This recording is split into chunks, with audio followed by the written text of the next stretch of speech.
If he did not support Scientology or was hostile to it, he would be declared a suppressive person and Marla would be forbidden to have any contact.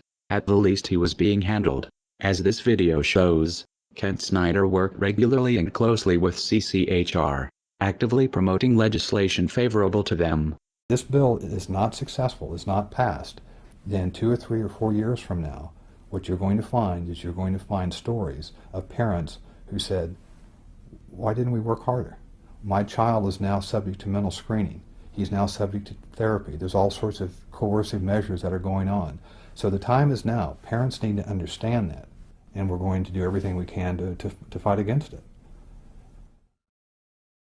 This is important because there is an attempt to rationalize Ron Paul's involvement with CCHR and founding member Dr. Zass as harmless. On the Ron Paul forums, when a supporter points out the Scientology connection, another member tries to spin Zass as a great libertarian who is not a Scientologist nor is sympathetic to Scientology. This is bullshit. CCHR is a branch of Scientology and SZAZS co-founded it. The Church of Scientology would never allow someone they did not control to have that much influence. The CCHR website was registered by Scientologist Amber Smayataki. Most of the board are Scientologists. Zass denies being a Scientologist. A representative writes, sharing this battle does not mean that Dr. Zass supports the unrelated principles and causes of any religious or non-religious organization. This can be true working with most organizations, but as we have shown, Scientology does not work this way. You are either for Scientology or you are against it. Whether SZAZS himself believes in Xenu is irrelevant. What is relevant is Scientology considers Zass non-hostile and therefore successfully handled. Kent Snyder may have something in common with Lisa McPherson. His involvement with the cult might have killed him. Like Zass, Scientology believes in an extreme version of personal responsibility. That disease is a result of body thetans and it is the Scientologists' fault for not trying hard enough to clear them. If they did, goes the theory, they would be free of disease. Zass doesn't push body thetans, but he does promote a dangerous distorted idea of mental illness that has the same potential effect, discouraging people from getting help because according to him any problems they have are imaginary. The CCHR was created in 1969. Founded by the Church of Scientology and by famous renegade psychiatrist Dr. Thomas Zass.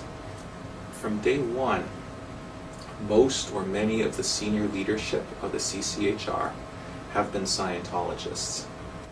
And for Zass, and of course this has been taken on big time by Scientology, therefore mental illness is not real illness. It is possible Kent Snyder's untreated illness and death was a result of adopting the Scientologist beliefs that his illness was his fault or not real. It would explain why he had no health insurance. Many Scientologists don't. It seems Snyder sincerely believed in Ron Paul's libertarian rhetoric and equally trusted his Scientologist friends, though this ultimately was not in his best interest. A further question arises. How many of Scientology ideas are influencing Ron Paul's campaign for liberty through CCHR and Zass? The Scientology connection to Ron Paul has been noted in a handful of disingenuous threads on the Ron Paul forum.